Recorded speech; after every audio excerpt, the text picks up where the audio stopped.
There's Wessex Blades. Thanks for joining me again. This is the farewell to this hurdle. This is for Glyn.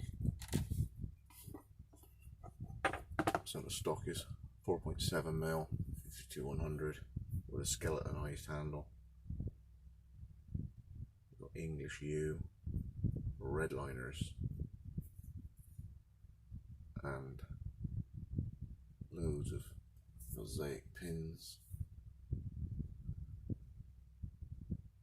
Big Langioule cross sort of emblem at one end.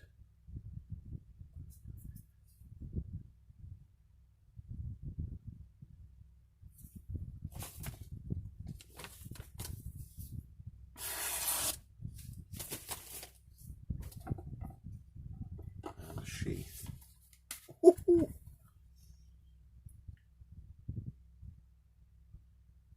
Double row lock stitch with welt.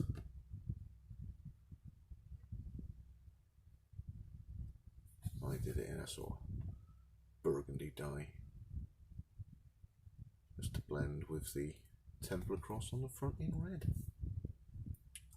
Very nice. If you could email me please, Glyn, and we'll get that sorted. What I want to do now is a knife thing. Good at it.